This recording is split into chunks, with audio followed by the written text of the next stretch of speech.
بسم اللہ الرحمن الرحیم۔ ناظرین السلام علیکم، میں ہوں آپ کے میزبان صابر شاکر، وفاقی دارالحکومت اسلام آباد سے کچھ تازہ ترین اور اہم خبریں آپ کے لیے۔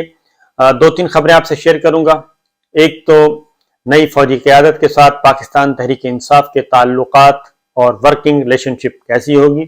اور عمران خان صاحب نئے army chief general Asim Munir صاحب سے کیا توقعات رکھے ہوئے ہیں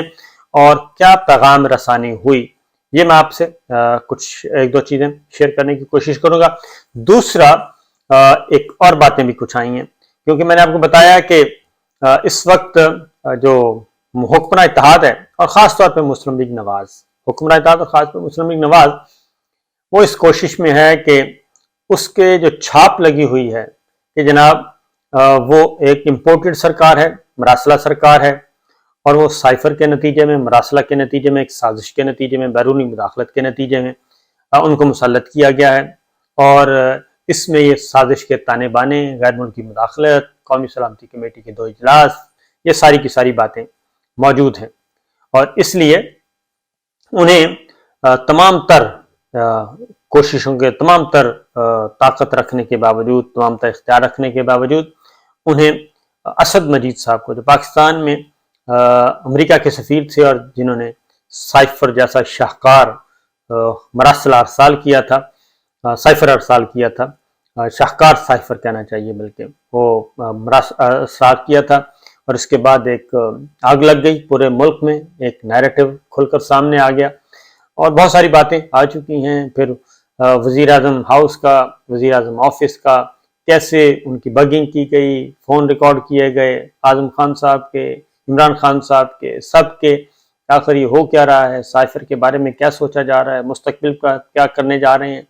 وہ سارے کا سارا اس دن سے بگنگ ہو رہی تھی وزیر اعظم آفس کی اور وزیر اعظم ہاؤس کی، اور اس کی زد میں شہباز شریف صاحب بھی آئے، نئے وزیر اعظم اور نئی کابینہ، ان کی بھی بگنگ ہوئی، اور وہاں ان کی بھی باتیں ریکارڈ پہ آ گئیں۔ پھر وزیر اعظم عمران خان صاحب کا جو ٹیلی فون ہے، آفیشیل ٹیلی فون، وہ بھی، اس کی ریکارڈنگ بھی آنا شروع ہو گئیں۔ تو یہ کافی چیزیں ایسی تھیں جو کہ حساس نوعیت کی تھیں۔ بہرحال اب چیزیں کچھ آہستہ آہستہ سامنے آ رہی ہیں۔ تو ایک تو وہاں سے یہ سلسلہ شروع ہوا تھا، اور اسد مجید صاحب آ چکے ہیں میدان عمل میں، اور ان کو وفاقی سیکرٹری خارجہ ان کو تعینات کرنا پڑا۔ اگر نہ کرتے، سینئر موسٹ وہی تھے، نہ کرتے تو پھر کہا جاتا کہ جناب دیکھیں پھر کچھ کالا کالا ہے، یہ ساری چیزیں۔ اور اس کے بعد اب مسلم لیگ نواز کوشش کر رہی ہے، مسلسل کوشش کر رہی ہے یہ بیانیاں بنانے کی، اور باجوہ صاحب بھی کہیں کہیں انہوں نے بھی کوئی پرائیویٹ لوگ، پرائیویٹ سیکٹر سے یا ان کے لائک مائنڈڈ سے کہہ لیں، باتیں کرتے رہتے ہیں۔ اب پہلے تو ایک حامد میر صاحب کا میں نے سنا تھا، پھر نجم سیٹھی صاحب، مونس الہی صاحب نے تو بالکل صحیح باتیں کی۔ نجم سیٹھی صاحب آج کل یہ کر رہے ہیں کہ یہ جو تحریک عدم اعتماد ہے، یہ تو باجوہ صاحب نے خود مسلم لیگ نواز کے لیے راستہ کھولا تھا، اور نواز شریف صاحب بھی کہتے ہیں ہم تو اقتدار لینا نہیں چاہتے تھے، مسلم لیگ نواز بھی، وفاقی وزراء بھی، مسلم لیگ نواز کے وزراء بھی کہتے ہیں ہم اقتدار نہیں لینا چاہتے تھے، ہمیں تو زبردستی دیا گیا، گھر سے بلا کے دیا گیا، وہ ساری پلاننگ بار بار ریپیٹ کرنے کی ضرورت نہیں ہے۔ تو یہ ساری چیزیں جنرل فیض حمید صاحب اور باجوہ صاحب اور نومبر اور یہ سارا کچھ، تو اب نجم سیٹھی صاحب کو میں سن رہا ہوں، وہ بھی کہہ رہے ہیں کہ جی باجوہ صاحب نے تو یہ سارا کام، یعنی کہ یہ باجوہ صاحب نے مسلط کیا ہے سارا کچھ، یہ حکومت جو ہے، حکومت مسلم لیگ نواز دلچسپی نہیں رکھتی تھی۔ نہیں جناب، ایسی بات نہیں ہے، جب آپ ایسی باتیں کریں گے تو پھر ہمیں جواب بھی دینا پڑے گا، کیونکہ ہم نے اپنے ناظرین کو، میں اپنے ویورز کو، اپنے ناظرین کو انشاءاللہ العزیز پرفیکٹ خبریں دوں گا، اور کوئی ہینکی پھینکی نہیں، جو فرسٹ ہینڈ انفارمیشن ہے وہ پاس آن کروں گا۔ تو جناب یہ بات نہیں ہے، بات یہ ہے کہ خاص طور پہ یہ صورتحال تبدیل کب ہوئی تھی، کیونکہ پاناما ہو گیا تھا پہلے، جو تھیں ڈان لیکس، اور اس کے بعد پھر انکوائری کمیٹی، اور اس کے بعد پھر وہ واپس ہو گئی تھی، ٹویٹس واپس ہوئی، اس کے بعد سے یہ کشیدگی میں اضافہ ہو گیا تھا نواز شریف صاحب اور باجوہ صاحب کے درمیان، گورنمنٹ کے درمیان، کیونکہ ٹویٹ کی واپسی کو باجوہ صاحب نے بہت ہی سیریس لیا تھا، اور انہوں نے بڑے گلے شکوے کیے تھے، اپنے لوگوں کے ساتھ بھی کیے تھے۔ بہرحال یہ فیصلہ ان کا اپنا تھا، اور اس کے بعد پھر آ گیا پاناما میں پھر باجوہ صاحب نے بالکل دور ہو کے کھڑے ہو گئے اور ان کو کہا بھی گیا کہ جی برگیڈیئر ایم آئی اور بریگیڈیئر آئی ایس آئی کو آپ سنبھال لیں، باقی ہم مینیج کر لیں گے، لیکن باجوہ صاحب نے سپورٹ نہیں کیا۔ اور اس کے بعد پھر وہ یو اے ای سے ایک اقامہ آ گیا، اور جب اقامہ آیا تو اس کے بعد تو کوئی مسئلہ ہی نہیں رہا، وہ تو مسئلے سارے کے سارے حل ہو گئے۔ اور نواز شریف صاحب پاناما تو ابھی ٹائم لگنا تھا، وہ اقامہ کی زد میں آئے، اور اقامہ ایک بہت ہی ویلڈ ڈاکیومنٹ تھا اور بہت ہی ایسا ایویڈنس تھا جس کے بعد کوئی چیز باقی نہیں رہ جاتی تھی، لہٰذا فوری طور پہ وہ اقامہ کی نظر ہوئے، اور ایک غیر ملکی جاب، غیر ملکی کمپنی، سب کچھ وہ منظر عام پہ آ گیا، پرائم منسٹر آف پاکستان، لیکن باہر کی ایک کمپنی میں جاب کرتے ہیں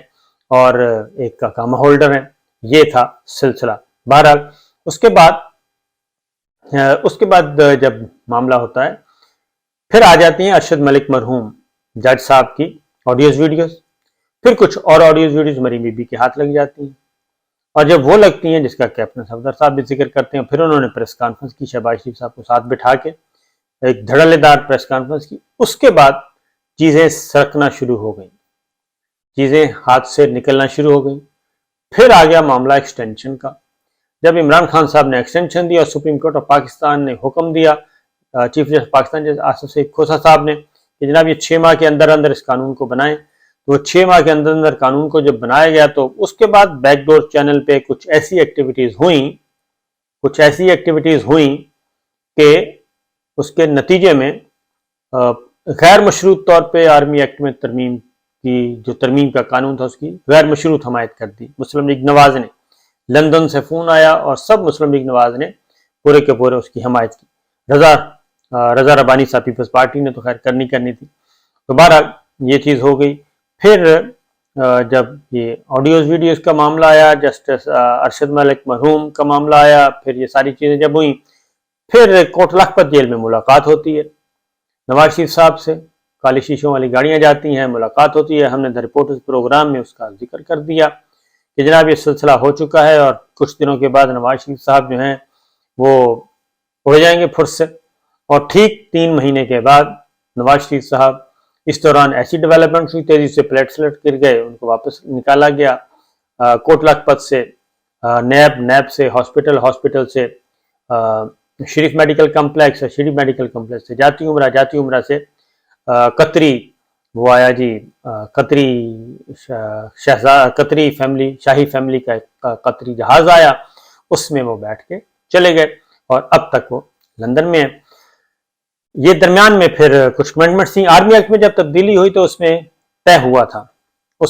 تھا کہ مارچ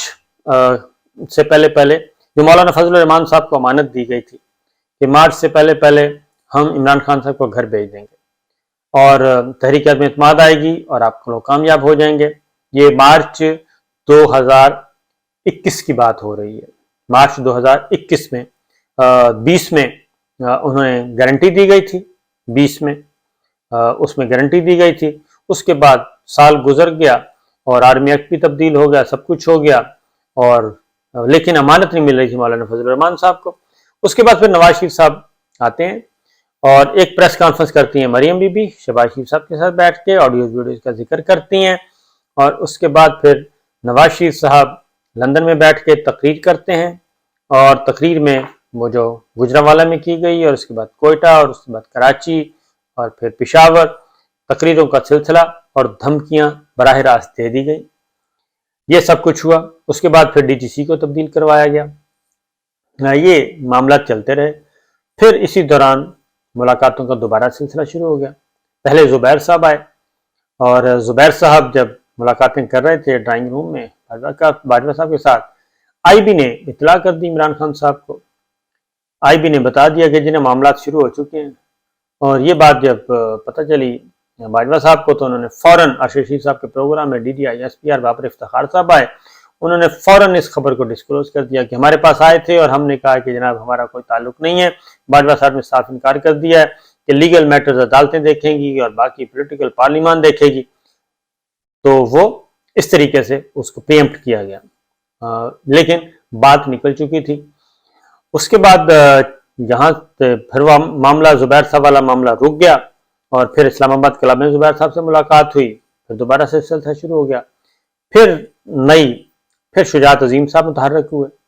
سعید مہدی صاحب متحرک ہوئے، خواجہ آصف صاحب، رانا تنویر صاحب، اور آخر میں ملک احمد خان صاحب. پھر یہ سارے ایک پوری کی پوری ایک تحرک پیدا ہوا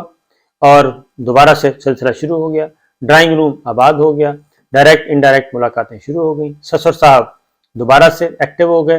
اور یہ ساری چیزیں واپس آنا شروع ہو گئیں. پھر کچھ ملاقاتیں لندن میں ہوئیں، لیکن جونیئرز کی ہوئیں، اور یہ سارے کا سارا پھر یہ سلسلہ شروع ہوتا گیا. اور اسی دوران جو ہیں پلیٹلیٹس گرنے کے بعد پھر نواز شریف صاحب تو آ ہی گئے تھے، آنے کے بعد وہ تقریر کی تھی. تو یہ سلسلہ شروع ہوا اس طریقے سے. پھر دوبارہ سے بری امام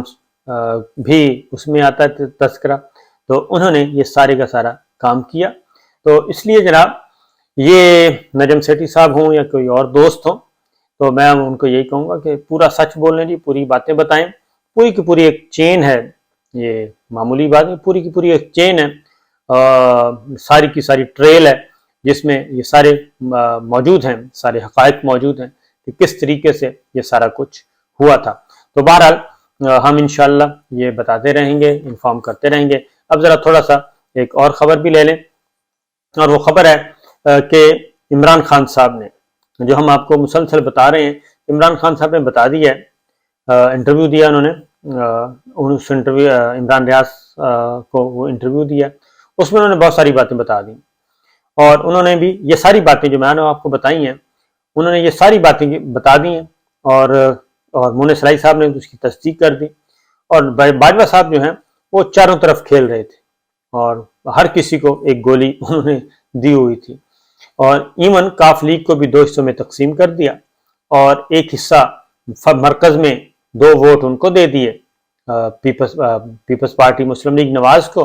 اور ادھر ان کو کہہ دیا آپ پنجاب کی طرف جائیں، اور لہٰذا جب ضرورت پڑے گی تو ہم مدد لے لیں گے، اور جب ضرورت پڑے گی دوبارہ سے ریورس ہو جائے گا. پنجاب کی گورنمنٹ لینی ہوئی تھی گورنمنٹ پنجاب لے لیں گے واپس، اور وہ مرکز لینا ہوگا مرکز واپس لے لیں گے. اس طریقے سے انہوں نے ہر جگہ یہ سارا کیا تھا، اور یہ سارے کا سارا چیس بورڈ وہ اپنی ایکسٹینشن کے لیے سجا رہے تھے اور اپنی کنٹینیوٹی کے لیے سجا رہے تھے. لیکن بدقسمتی کی بات ہے کہ دیکھنے والے دیکھ رہے تھے، اور نظریں سب نے جمائی ہوئی تھی کہ کیا ہونا ہے، اور سب کو پتہ تھا. اور کیونکہ ایسا نہیں ہوتا کہ ایک فرد واحد جو ہے وہ اتنا بے لگام ہو جائے کہ اس پہ کسی کی نظر نہ ہو، اور اس کو کوئی مانیٹر نہ کر رہا ہو، اس کو کوئی دیکھ نہ رہا ہو. یہ پاسبل نہیں ہوتا، اور یہ کسی بھی ریاست میں پاسبل نہیں ہے. پھر ریاست کا وجود ہی نہیں ہے، پھر تو کوئی ایک انڈیویژل اٹھے اور جو مرضی کر لے، ایسی بات نہیں ہے. تو بہرحال یہ سارے کا سارا نوٹ کیا جا رہا تھا، لیکن ایک وقت ہوتا ہے، ایک اسٹریٹجی ہوتی ہے، اس کے اکارڈنگلی چلنا ہوتا ہے، اور کولیٹرل ڈیمیج سے بچنا ہوتا ہے. تو کولیٹرل ڈیمیج سے بچنے کے لیے سب کچھ ہو رہا تھا. تو عمران خان صاحب نے بھی کہہ دیا ہے کہ باجوہ صاحب جو ہیں وہ ان سے کافی جھوٹ بولتے رہے اور ان کو دھوکہ دیتے رہے. جب بھی وہ پوچھتے تھے ان ساری باتوں کا تو وہ کہتے تھے کہ نہیں ایسا تو کچھ بھی نہیں ہے، ہم آپ کے ساتھ ہیں، ہم کنٹینیو کرنا چاہتے ہیں. تو عمران خان صاحب نے بتا دیا کہ آئی بی ہمیں کچھ اور بتا رہی تھی، باجوہ صاحب کچھ اور بتاتے تھے آ کے. اور جب فائنل حتمی طور پہ جب ہمیں پتہ چل گیا کہ اتحادیوں کو بھی کہا جا رہا ہے اور ہمارے لوگوں کو بھی توڑا جا رہا ہے، تو پھر کہتے ہیں میں نے باجوہ صاحب سے کہا کہ یہ یہاں تک تو معاملہ پہنچ چکے، آپ صحیح سے ہمیں بتا دیں کہ آپ ہمارے ساتھ ہیں تو ہماری اسٹریٹجی کچھ اور ہوگی، اگر آپ ہمارے ساتھ نہیں ہیں تو اسٹریٹجی کچھ مختلف ہوگی. تو باجوہ صاحب نے بجائے اس کے کہ وہ کہتے کہ نہیں ایسی کوئی بات نہیں، تو انہوں نے پوچھا عمران خان صاحب سے کہ پھر آپ کی کیا اسٹریٹجی ہوگی اگر ہم آپ کے ساتھ نہیں ہیں. تو عمران خان صاحب نے کہا کہ میں تو جاؤں گا عوام میں اور لوگوں میں جاؤں گا اور میں اپنا کام کروں گا. اور باجوہ صاحب کے یہ وہم و گمان بھی نہیں تھا. باجوہ صاحب سے پتہ نہیں کیا اسٹریٹجی ہوگی، کہیں مجھے سیک ہی نہ کر دیں. تو جب عمران خان صاحب نے کہا ان کو کہ جی میں پبلک میں جاؤں گا، تو باجوہ صاحب کا خیال تھا کہ پبلک میں تو 100 دفعہ چلے جائیں، پبلک میں جانے سے کیا ہوگا، اور پبلک میں تو ان کا ہے ہی نہیں، کوئی صحیح نہیں ہے، معیشت خراب ہے، مہنگائی بہت ہے، بے روزگاری بہت ہے، سارے لوگ ناراض ہیں، پوری کی پوری اپوزیشن ناراض ہے، تو کوئی فیڈ بیک کوئی ریئیکشن نہیں ہوگا اور ان کو سپورٹ نہیں ملے گی. لہٰذا وہ مطمئن ہو گئے. اس کے بعد انہوں نے اپنا کام جاری رکھا اور عمران خان صاحب نے اپنا کام جاری رکھا. اور اب انہوں نے کہا کہ یہ جب جنرل فیض کو ہٹایا گیا تو اس کے بعد یہ سلسلہ شروع کر دیا تھا تیزی سے. تو یہ وہ باتیں ہیں کہ انہوں نے یہ بھی کہہ دیا کہ جھوٹ بولا جا رہا تھا ان سے اور دھوکہ دیا جا رہا تھا، اور جب بھی پوچھا گیا تو انہوں نے یہی کہا. تو یہ بہرحال چیزیں کچھ حقیقتیں ہیں جو کہ چھپ نہیں سکتی، اور بہت سارے ہم انشاءاللہ آپ کو اپڈیٹ کرتے ہیں. کہ اجازت دیجیے، اللہ حافظ.